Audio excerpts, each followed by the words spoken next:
Hello, Culture Matters podcast. Buckle up. I'm excited to introduce you to our guest today. Before I do that, here's a quote just for this episode. Commissions are just the gasoline. Real estate is the engine. You want to own the engine after a while. Rick Dorn, our guest today, great friend of the Culture Matters podcast. He knows the guy that said that quote pretty well. He's been on the show before. If you haven't listened to episode 240, after this episode, go over there. Very different conversation. Been in the real estate business, I want to say going on 50 years. We're going to explore that today. So, decades of wisdom, decades of experience. What started out in farming, in cattle, and took a big loss and turned it into a huge win. You can hear that story at episode 240. But as far as buying real estate, developing, seeing, having a vision, Rick Dorn, thanks for coming back to the Culture Matters podcast. And I love all the Dornisms that I was getting to listen to when I was re-listening to that other episode. So thanks for coming back. And I had to pick this quote that you said last time. Commissions are just the gasoline. Real estate is the engine. You want to own the engine after a while. Jay, thank you for inviting me back, and thank you for reminding me of one of my Dornisms there, because again, you don't want to be on the fumes. You want to own the engine. You want real estate in your backyard. You want it as something that you can use in the passive sense of the word. It's an asset that you get to use to your benefit, and it's been a creation of wealth through time. Where is there, imagine I envision like a visual of almost like like a cliff, but you can see the other side and somebody has to jump. They got to jump to the other side, whether it's 3 feet or 6 feet. So, but there's before owning real estate, before getting the engine, and then so that's point B. I'm most people in real estate are at point A. They had that commission. They want to go to point B, but is there a jump or is there a gulf, or why don't people make the leap of faith? Where if that visual sits.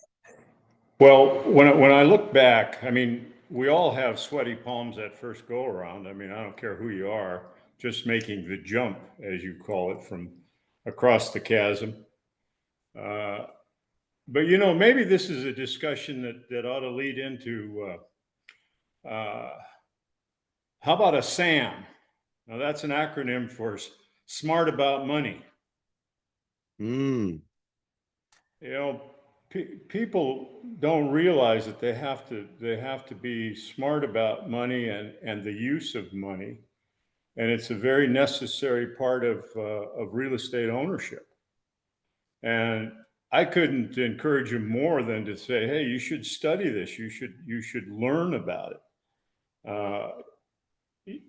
The fact is that let me just say this: if I was doing an overview, I'd say that the society is a little bit distorted by credit cards. What do I mean by that? Well, it's a very easy item to use to pay for things, but it's very hard payback.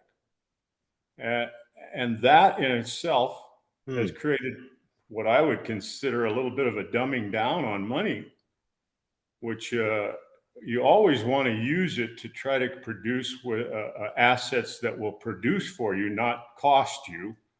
And of course, the credit cards generally lead just to a cost. Now, I'm not going to disagree that you have to live and you've got a cost of living. But the fact of the matter is they should take more time to learn about money, trust indentures, mortgages, home equity lines of credit. I mean, all things that allow you to use money as a tool in order to try to get to your end goal, which may be owning real estate. And remember, I think the last time we talked about it's not just banks. There are lots of ways to finance real estate. It could be credit unions. It could be a lot of things. It could be the seller himself, being a seller finance purchase. and you get into a lot of things, but money, being smart about money, they ought to spend some time working with that. And that will allow them to then jump that chasm, because one of the problems has always been, how do you finance this program? And, that includes a lot of different avenues. I mean, I used to say, some people are compasses, some people are maps. Some Huh. will point you in the right directions, others will show you the way. Hmm. And you want to find somebody in the lending business to show you the way. You can go to brokerages, you can go to bankers, but you want to find a good one. You want to find highly professional people that can help you move along so that you can get to value. If you were starting over today, how would you find that person? How would you interview? What would be your thinking? How would you go about it? Well, one of the things you can do is, if you were looking at real estate and you were working with the real estate community, the realtors, you might ask them about who their top-notch lenders are. Because once again, people's names float to the top that do a really good job or are very busy. They're very busy for a reason. And that's because they produce. So you're looking for the producers all the time.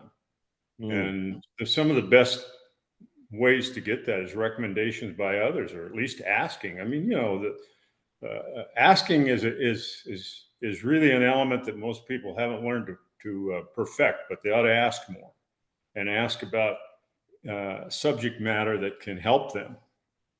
And that would be one of them, checking for lenders, or even in the real estate community, high producing real estate people can be very valuable to you. And you have to, as out on the farm, you have to shift the wheat from the chaff, Mm. because not everybody is a kernel of wheat. There's a lot of stuff being thrown over the back end. Yeah. How do you recognize chaff? What are things that red flags or markers? Well, as you get around people, I mean, you can tell those that are somewhat sincere about helping you and those that are there to be paid. And there's a difference in that. And you have to be able to recognize that. Because, you and I have talked about value. Well, value comes in many different forms. And again, as I said to you at one time, the world's not made out of money, it's made out of value. Yes. With value, you can get money, but with money, you can't always get value. And so that in itself is in the value-oriented side of having good people who have a sincere interest in your well-being moving forward, and not just a payday, if you will, without being too crass about it. And that can happen in all types of professions. So Have you you want seen to be that shift careful. in your tenure in the business? Sales, development, management of assets. Have you seen that shift the culture of like business? Is it are more people trying to get paid than the past? Or is that me just falling into, or people falling into the bias of things were better in the past? Or in your actual anecdotal experience, was it, decades ago time, did people care more about the customer than today? Is it changed? I don't know if I would say that. I think each time period has its players, and some of it has to do with the moral fiber they're dealing with, or yes, there's certainly life lessons that impact people and what their needs are. Um, if we were to use a hyper jump from that discussion to today, uh, you know, there may be a crisis of affordability more today than it has been in the past. Mm. And one of the reasons I even say that is because, I mean, you see this in the complex world of making a living and paying for the essentials, which are food, clothing, and shelter. That shelter is a very big part of that expense, and as it continues to grow, you continue to squeeze the affordability of as what I call the base of the pyramid, where most people are at Wow. in their needs. And, as they go up the pyramid, their ability to pay and to enhance their living quarters goes with that. But today, we're probably dealing with an affordability issue that becomes even more prevalent than it has been in the past, although there have been very difficult times in the past. So, it's all relative to the moment, in my own opinion. But I like that you certainly, said, or go ahead, go ahead. but certainly you want to be careful about the sincerity of the professional you're dealing with. Yeah, you said each time period has its players. What do you mean by that? Well, the person who's more interested in getting a paycheck than helping you out, however you want to term that. I don't want to color anybody's world, but you got people who, and you've seen them in your life, or you've been around them in your life. It's more about the payday than it is what you're after. And that, in reality, the old statement about trying to figure out the needs of the person and helping them out is different than selling something. I used to find that it was very helpful that I was dealing in an essential part of the world, which was housing. And again, as I think I've told you that, I'm a strong supporter of the residential side because it's the largest mass of users in our country. You got 340 million people, and aside from counting the box people, most of them have to have a roof over their head. And so you get into supply and demand items, you get into location issues, you get into there's all kinds of complexities to this business. But, in the value sense of it, again, like we were talking about it, there's value in having your own home. There's value in having a rental home. There's value in having other rental property. There's value in having the property because as you mature through your life, you're paying those expenses all the time of food, clothing, and shelter. And if you can get some of them for the mortgage to go down and the appreciation to go up, that's a win. I agree that your own home is an expense while you're there. And I used to say, everybody ought to have a house to sell, just not their own. It's a good point. You felt so is part of it selling real estate or being involved in real estate. This is something that is a base need of people. So that they're coming from a standpoint of integrity when you're selling. Yes, as I said, I used to say 2 out of 3 wasn't bad because I was in agriculture, raising food, and I was in housing, building homes, as well as selling them as a real estate broker. But I always felt good about the endeavor because you were doing something that enhanced those people's lives. Not all of them recognized it. Not all of them realized it. But there were certainly some of them that did. And again, you've got a kaleidoscope of people out there with varying degrees of understanding from 1 to 10. And, some of them will understand the gasoline in the engine, quote, some of them won't.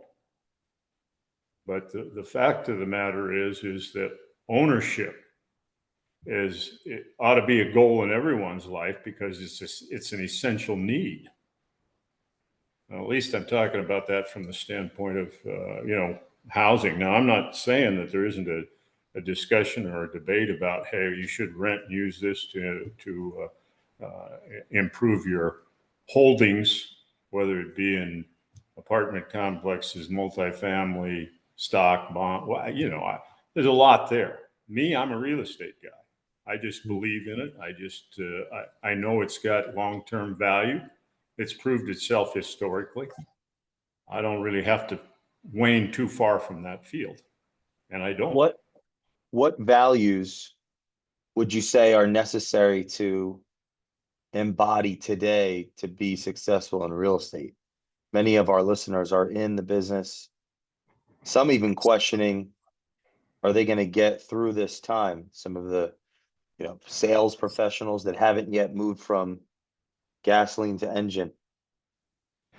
Well, the problem is, again, is that the commission side of it is gasoline, because, it's always good when you can get it, but if you run out of it, it's a problem. And this is a business that you can have a lot of uncertainty in if you're solely living on the commission side of life, because now it becomes sales are very necessary. And I'm not saying that's not, I mean, there are lots of people that live in that arena. And hey, hats off, my respect. It's a very tough one. What I used to say was that the real estate brokerage, to me, was all about what I learned in value. It allowed me to recognize good buys and top of the market prices. You could, just by being in the business and dealing with people, showing houses, selling homes. Now all of a sudden, it's the value that you learn out in the field on the day-to-day runs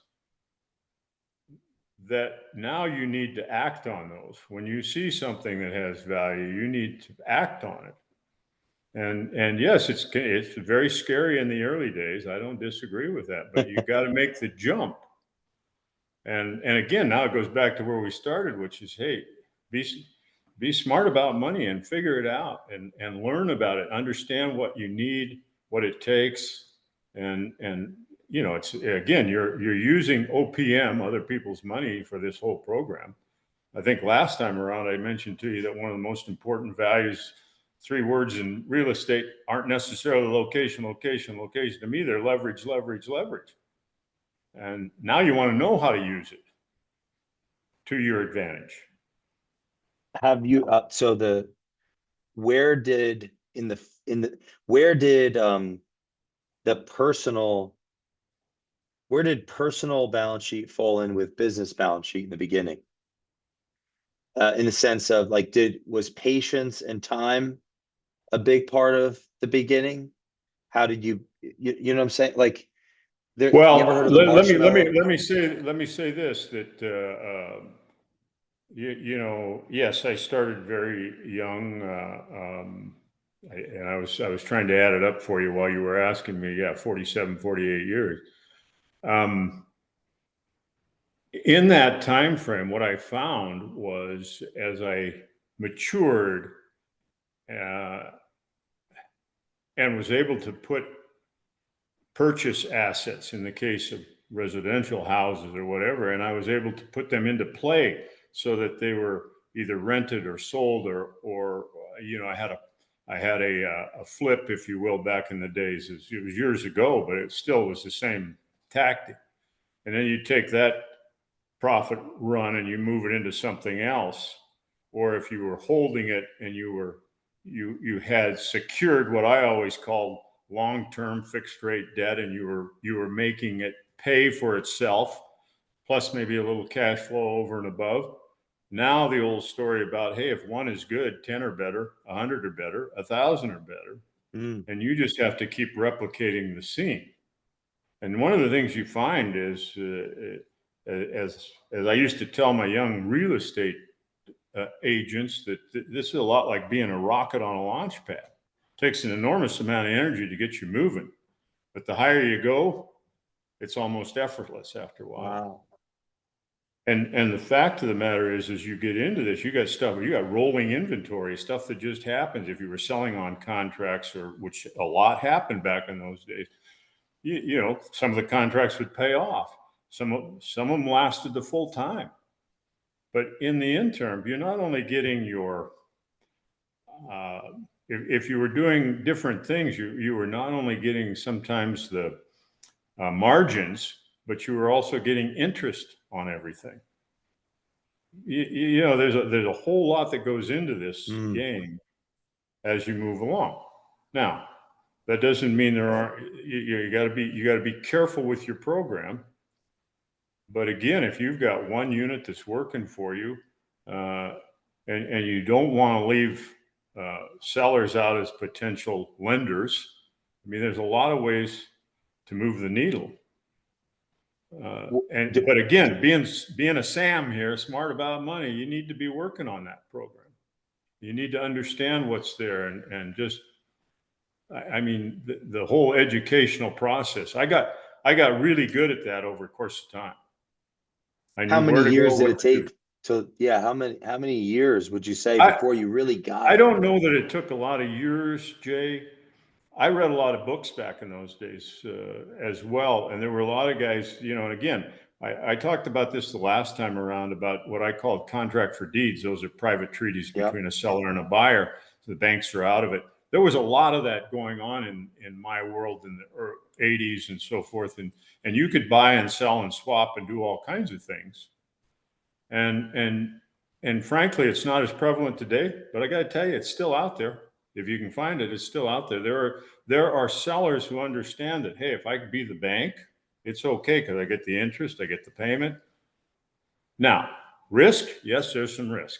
Hey, I can whisper, I can whisper in your ear. There's risk in everything. You know, minimize your risk, maximize your return. You know, work in a world that's essential.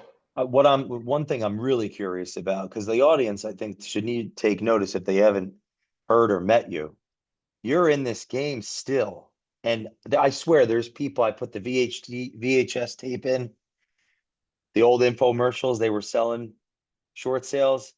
I can't find these people. They were so successful. Where are they? Like, the last man standing kind of thing.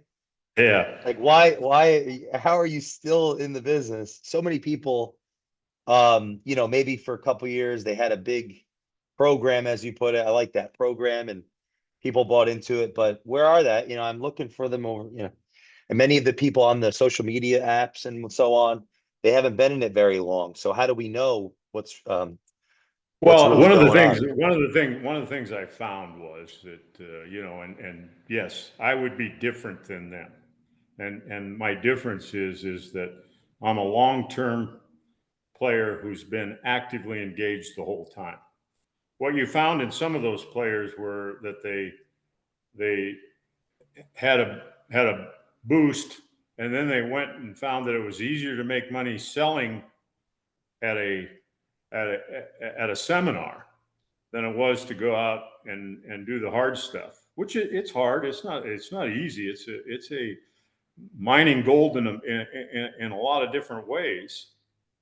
But I appreciate that with them. They did their thing, and some of them taught people the right thing. This is an area where, look, education is important, and on? you need a broad spectrum and a deep spectrum. You know, you get to know, be smart about money, be smart about the real estate business, understand all of the things that are there. I mean, this is a worldwide business. Wherever there's real estate at, you got a market, you got a place, you got value, which is, we talked about it in the beginning. I mean, this is about value. It's about, and you need to get off the starting line. You need to get in the game, even if it's crawl, walk, run. I got it. What was the process in the beginning? Looking at deals, looking at opportunities. How Well, often did you do it? I told you Every that day? whenever there was something worthwhile, I acted on it. Didn't get 100% of them, but I got a lot of them. And that's, and it was all different forms, because again, with all due respect to my real estate brethren and sisterhood, the commission was involved in some of this stuff, and it was nice to have it as a potential. And there was always an avenue to go down that actually produced some income, whether it would be the commission, whether you're building something, whether you were buying it. All of Would those you say played that you in. sacrificed income in the short term for wealth in the long term? Was that part of something what you thought? Not really. I mean, look, the only sacrifice was how hard you wanted to work. What do you, okay, so Yeah, you had to work at it. You had to be actively engaged in it. You had to be able to meet people and yeah. Well, one of the things I thought that I was really good at was because again, you're in a real estate office. People come say, "Well, I'm looking for this. I'm looking for that." Now you got to inventory what somebody wants. And then you got to spend the time of, hey, when you run into something that makes sense to you and you think that it fits this person, you just want to try to marry the idea with them. It's a callback. It's to say, hey, I think you ought to take a look at this. I mean, when you do that in all the senses, by the way, and frankly, you know, when I talk about a broad scope, I mean, I was in a small town in reality, so this was selling everything, not just homes. I mean, you sold farmland, you sold ranch land, you sold, Wow. but at least you knew something about it. And so there were lots of avenues to go down. And if you were creative and entrepreneurial, you could find a lot of places to work with. And I think it's still true today, but yes, it may be more difficult. I'm not saying but everything's in the moment. And certainly, as I say, if we have an issue today, maybe it's an affordability issue that's snuck up on us pretty hard, and it's Where going are to have we an seeing impact. that? Yeah, where are we seeing that in the actual, Well, I Main think in the Street? well, you're going to see it. Well, again, although I try to be worldly, I'm not focused on some areas, but the fact of the matter is that if you're talking about the real estate business and you're talking about residential housing, you've got some headwinds there that you see occasionally here and there. And when I talk about it, nobody has to say to you the cost of housing has risen. Everyone knows that. The cost of a mortgage went up. Everybody knew that. Those two squeezed together, and all of a sudden you got baseline players that can't afford to be there. And Mm. yet, going over into the rental market, they find it is quite expensive too. But there's still a big gap there, and so once again, this is the movement that happens. What, as far as the real estate investment community, because we have listeners that are in that community, are there any time in history up to this point in your life that you'd say there's any reminiscence for the real estate like, so let's say the last 10 years, a lot of real estate investors, come into the foray. If the cost of money was less and there was more Well, transactions happening, you certainly does this, had a very active market when interest rates were low, and you had a very active place going on, and you had it in just about every sector, which makes sense. I mean, again, we started out with smart about money. Cost of money was low. Why wouldn't you use it? If you could use it, the better you could use it, the better you were.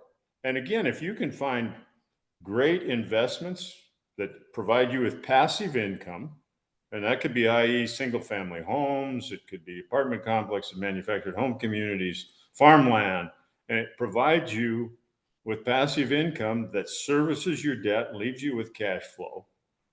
Why wouldn't you be doing that? With the exception of down payments. I hear it, I understand, but there, quite honestly, I have bought a lot of real estate without putting anything down or very really? little. Yeah, I mean, look, it's an art form. I don't disagree with that.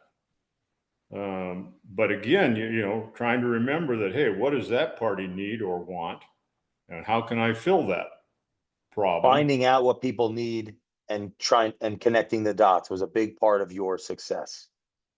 Yeah, without a doubt. I mean, being able to do that as well as looking at, hey, if I can own a piece of land and subdivide it and turn it into more homes or more whatever that benefits society, and it's in the right place, the right time, all of those complexities have been out there, and I don't have to whisper to you about this. Some have been better than others, but it is what it is.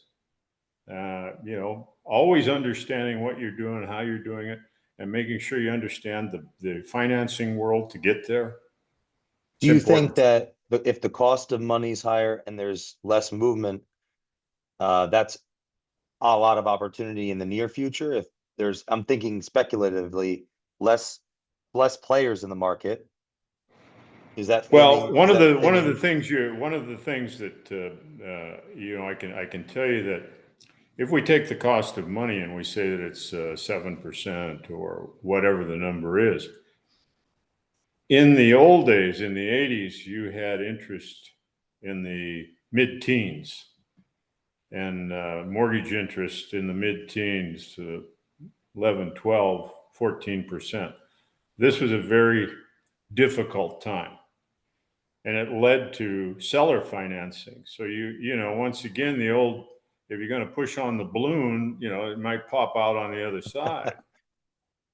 And so, you have that complexity, and that balance is always there trying to find its way.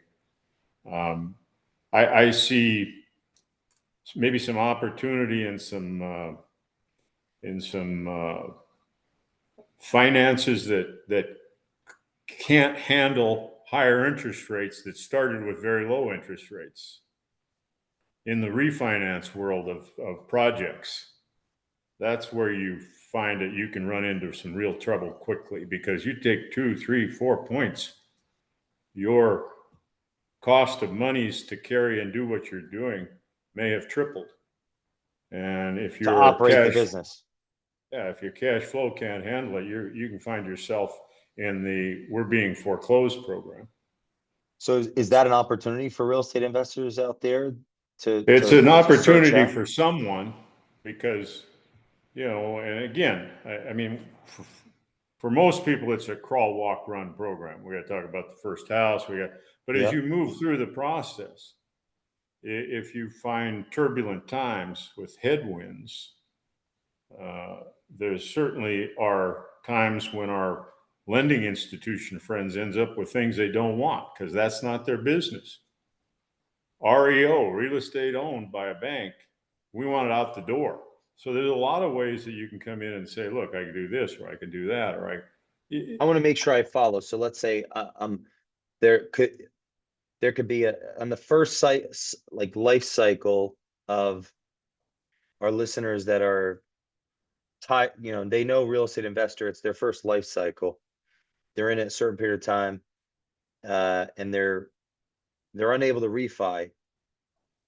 The partner that they have an institutional partnership with, they don't want that asset. So that could be an opportunity for someone listening to this that is in a position to maybe take over that asset. And that's where the puck could go. There's a lot of complexity of what I just said.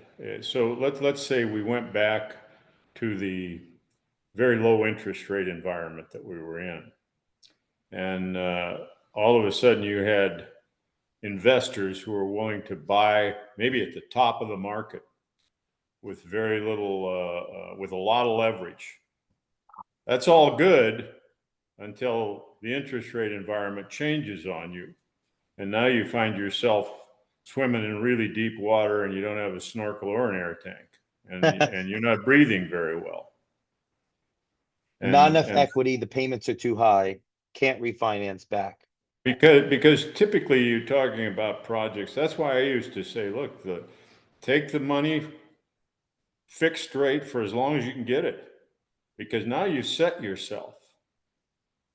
I mean, I don't need to be into a debate with some of your people, but I look at it and say, hey, that structured finance is Yep. very important to me.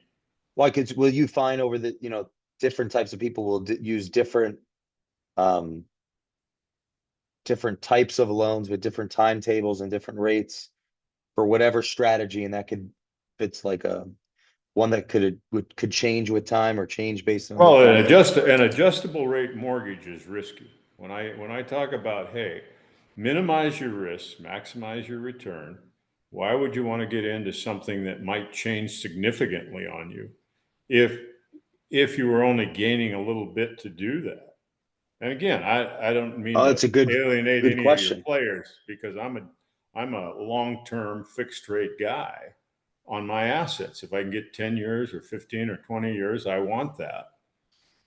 Because one of the things you learn with some items, that's not not all the time, because I have to move from the local banks I know to the national lenders that I use as well, and they're a little bit different. But if I had my hat on my local lenders, I could say, hey, there's nothing in there about a penalty if I want to pay it off in 5 years because the numbers have changed.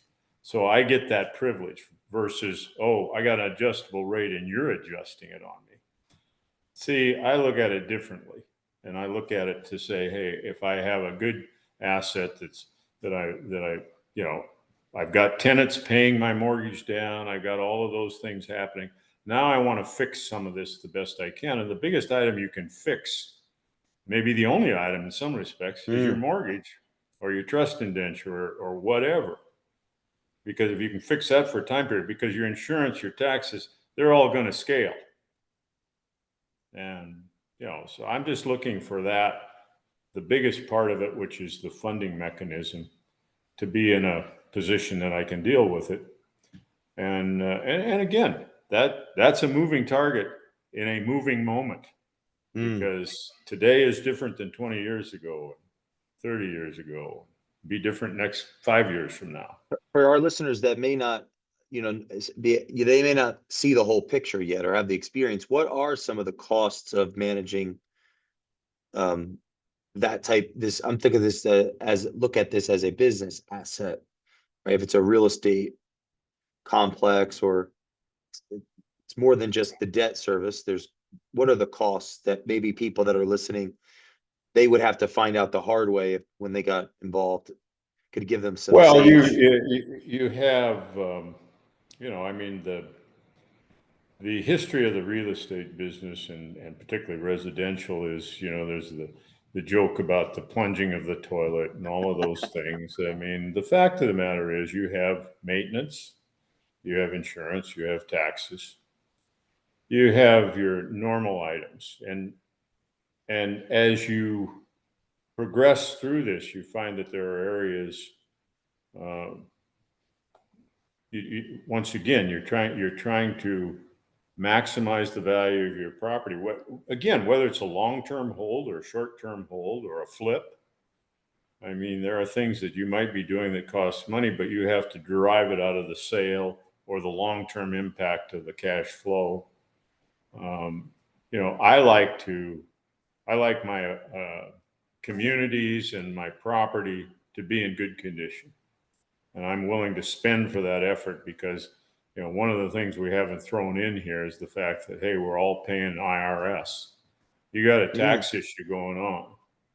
And, some of this real estate is some of the finest tax planning and management you can get. Because if you're taking in just a W-2 or your cash is coming in and it's there, you're paying significant amount. Your taxes are one of your biggest expenses. So if you can minimize that again, why pay it to Uncle Sam when you can put it into your property and take care of it and improve it? I want to make sure I follow. So for example, there's an inherent incentive to keep your property, right, this business asset, valuable from a tax standpoint. We're incentivized to actually keep improving the business. And based on how you manage debt, which has risk, that can have huge tax advantages to those that manage real estate. Everything plays into this. Like I said, it's a very complex item, but it's worthy of study. Not one podcast will get you there, but maybe we spark some interest in someone to. Yeah, well, look, you get into, as I call it and others, vitamin D, which is depreciation in your taxes. I mean, you need vitamin D, and I talk about it in depreciation because this is where your homes, your apartment complex, your manufactured home communities, your everything but raw land is depreciable. And you want the depreciation. If I tongue in cheek you right now, I just say, hey, depreciation is my best friend because I'm probably not going to live long enough to have to replace everything. The depreciation I get to take today has a cost to it down the road, whether I do it or somebody else does it. But I'm taking the expense, what I call the phantom expense, now against the taxes so that I'm not paying real dollars out, And which those is that important. savings can then be used to create more wealth. Absolutely. So it seems like this becomes a values conversation, because ultimately, if I take that, I want your wisdom on this. If I take the dollar, right, today, I have a choice. I can use it to build more dollars, or I can use it on myself, or I can use it. Yeah, you can use it for your benefit. I mean, look, I mean, in the purest sense, if you just take it down to a single family home, if you buy a home, your mortgage interest is deductible. If you're renting an apartment, your rent is not. So, once again, the complexity comes in, it provides value. It's something you essentially need. I mean, I'm not suggesting that there isn't a big need for apartments and rentals. There is. And there is a point in time where it has a fact and a base to it. But all of these things factor into a person's life, and they have to determine which they can segment in and make work for them.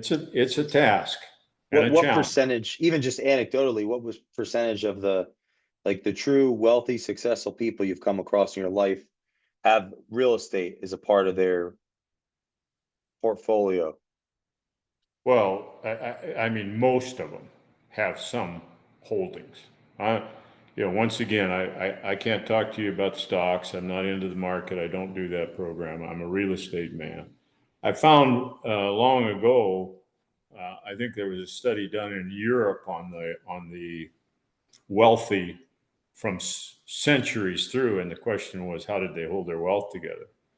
And I think the three things that they talked about was gold, art, and real estate. Wow.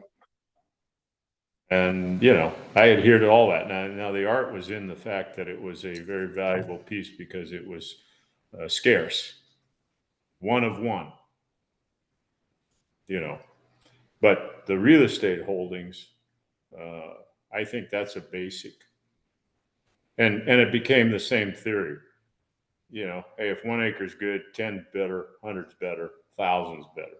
It just keeps going. What's your take on planning and vision? Well, I mean, everybody probably needs to have a plan of attack in their life because it pretty much is a battleground out there in some regards. So you need a plan. A vision becomes, where do you want to be? And look, uh, you want passive income in your life. If you're only going to live off a reactive income, as I've often said, if you're going to trade time for money, you're never going to have enough of either. Mm. And that's a true statement.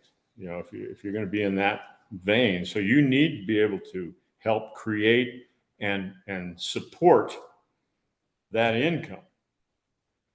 And it's very hard to do because you're trying to balance between a world that has all these things in it that are drawing your attention and your money away from those.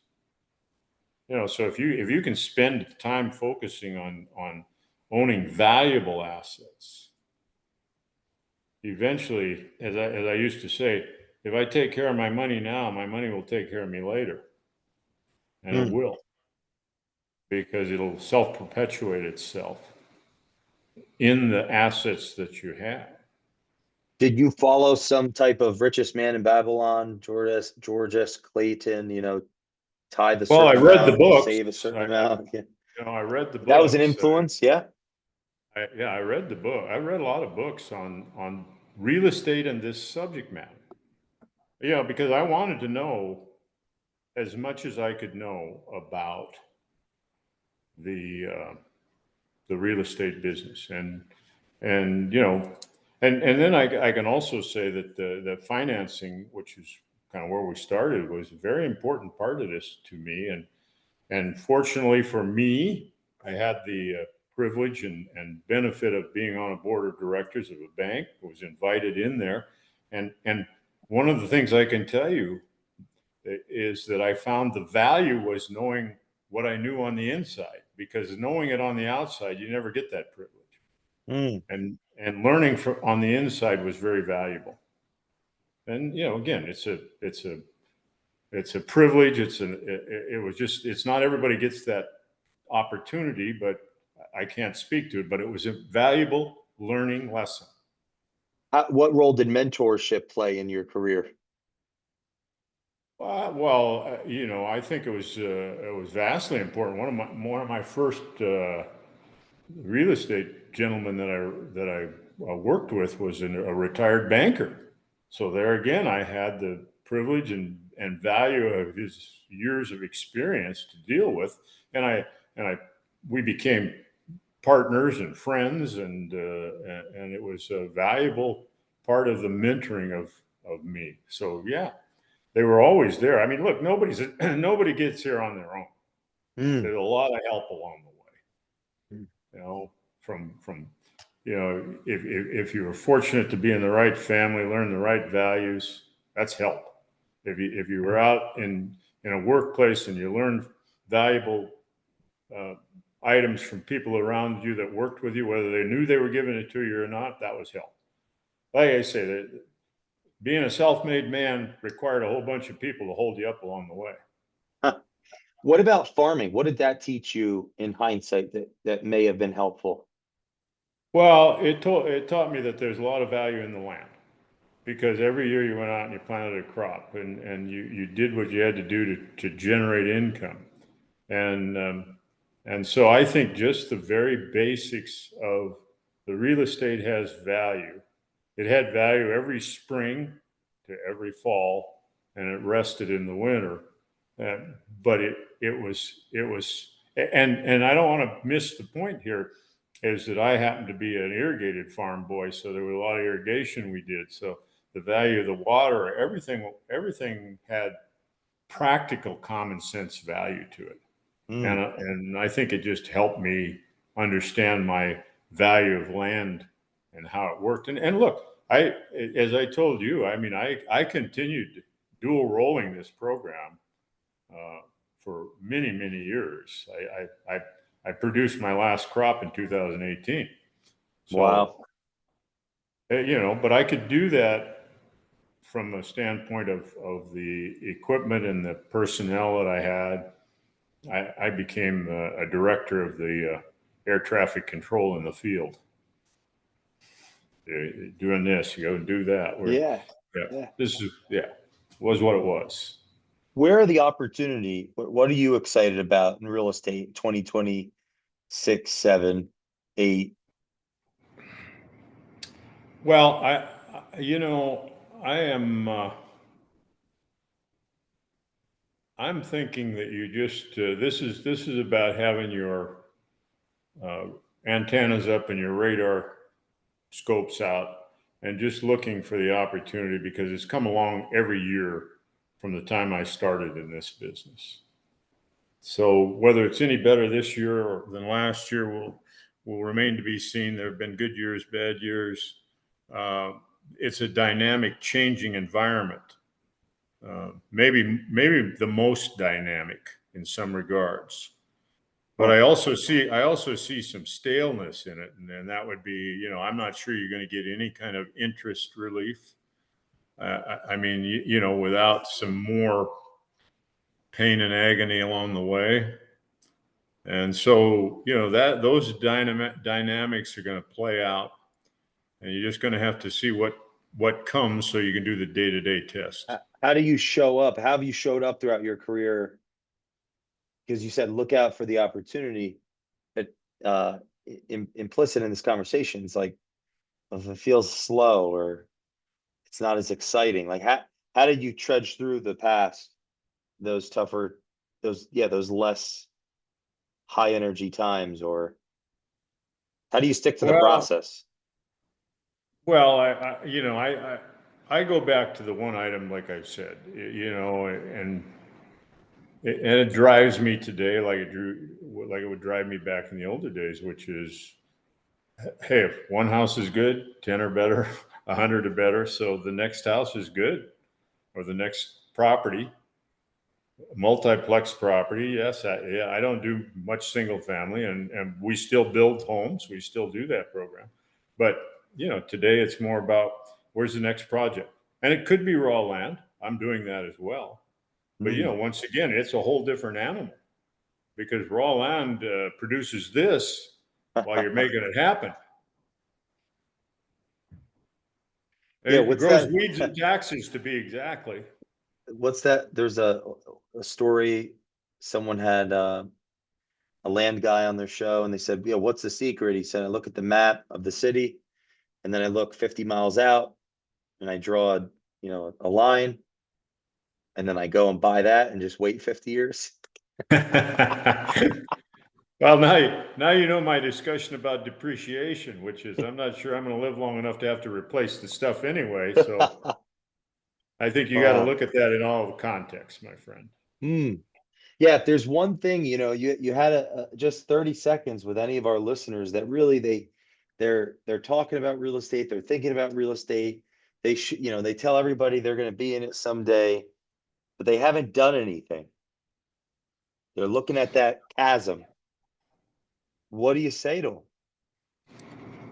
Well, I go back somewhat to where we started, which is, hey, you can arm yourself with information and education and be pretty darn good at it after a while. And it will help build your confidence so that you can push yourself into the active role that you have been negligent with up to this time. So, again, studying the real estate business, understanding it completely. And there's a lot of information out there. There's great YouTube programs on anymore for this item. So, and build the courage up, because the one thing you will see is when you're not prepared, it's a scary program. Hmm. So be prepared, and it will build your confidence, and then you can do what you need to do, and be creative and entrepreneurial. You said in episode 240, if you're going to trade time for money, you're never going to have enough of either. Right. That's a true statement. What did you mean by that? Well, if you're going to be if you're going to trade your labor for an hourly wage, given the way this world works, you're never going to have enough of either. You're not going to live long enough for it. They're not going to pay you enough on an hourly basis if you don't create it some other way, because you're consuming it so fast. That's what I really mean about it. If you're going to live W-2, you you you not some people won't do okay. Again, I don't want to get into a box here. I'm just saying that there's not enough time on an hourly basis. Yeah, I think it's really witty because if you're doing the thing, then you're not doing other things. Well, you again, extra effort can get you there. I don't want anybody quitting their job. I just want extra effort. Hmm. When you go underwater, you either wear a snorkel or an air tank because you're gonna have to breathe. That's my that's my one Dornism. about that's my one about debt. If you got a lot of debt, or you got a problem with a property that's over debted, you need a snorkel, you need an air tank. You got to breathe while you're underwater in your debt problem. How do you do that? Well, you can draw from other resources. You can find a partner. You can get wherever you may have to let it go. You may have to let it be Hmm. disposed of. I don't know, but I really mean that in that sense. This is all about debt. You know, whenever I did a development where you're taking on large debt, and you have to service it by selling, sometimes the sales are slow. But you better be able to breathe with a snorkel, which will get you in the shallow water, but you're going to need an air tank if you're going to go deep. Last one I want you to unpack. It's always in the buy. You make money. Yeah, make you happy, but oh no, that's it. Yeah, it's always in the buy. You're talking about making Oh, the look, success yeah, in the yeah, yeah. purchase. Most of the time, I made my money on the buy, not on the sale. Meaning that you were buying property at the right number. Your acquisitions were full of value right from the get-go. And that could also mean that you had exceptional terms for how you did it. I mean, there's a lot of ways to create value in a real estate game. It isn't all just, well, how much did I pay? Sometimes it's the how you pay is just as valuable as how much you pay. Like the terms, the Yeah. structure. The structure of the deal it can be enormously important to you. It isn't, most people, like I say, you got the lay people that'll say, well, I can't afford to buy anything because they look at it like, here's the cash. I got to have the cash and I can buy. No. There's a whole different way of financing items. So once again, leverage and the understanding of it and the education of leverage is really important. No, It's like what you said, the value leads the money, but money doesn't always lead to value. So there's a right. degree of creativity that to create, Yeah, you don't if have you're the going to go, money, you've got to figure it out. if you're going to spend your money at Louis Vuitton and some of the others and buy the good stuff, when you go to resell it, it's just like anything else. It doesn't hold that value. Pretty now, but I'm talking about, hey, if you value is in the assets that generate income back to you. And that can be in a lot of different forms, but we happen to be talking about real estate. There's another one for your stock guys and the other guys, but to me, you want to look in this game and you want to find assets that can generate cash flow, that appreciate. Subdividing does provide value. It's a heavy lift. Well, I used to say that subdividing was all about velocity of money. How fast can you get it back? You pay for a chunk and then you divide it into a bunch of little chunks or whatever you do, and you sell them off and you return the money plus, and it's all about velocity. The long-term hold is not about velocity. It's about debt reduction and appreciation, and they're different. So you need to Wow. know where you're Rick, this has been a joy. Anyone that's listening to this, I would challenge you to go listen to episode 240 on the Culture Matters podcast. Different direction. We went deeper in different ways. We got the snorkel on. Thanks for coming back to the show. I already looking forward to next time. And if people want to get in contact with you, is there a way that they can follow just your website or? Well, you could do, yeah, you can, yeah. Dorn Real Estate and Development, I believe, is our website. I'm not a big computer guy, that, but I'm okay with them trying to get a hold of me or get a hold of you, and you can get a hold of me. It's all good. Sounds great. Thanks I for put coming my back. hand out to you for that friendship that I always see, and as well as that good five I owe you, which is all the fingers. So there you are, my friend. I hope if you're listening to this, you paid attention, listen to it 2 or 3 times at least. Rick is the real deal. Great advisor as it relates to real estate, mentor. Thanks for listening to the show. Share this with a friend that has aspirations of grandeur in real estate. Leave us a review on the Culture Matters podcast, and we will see you next time. Thanks, Rick. Thank you.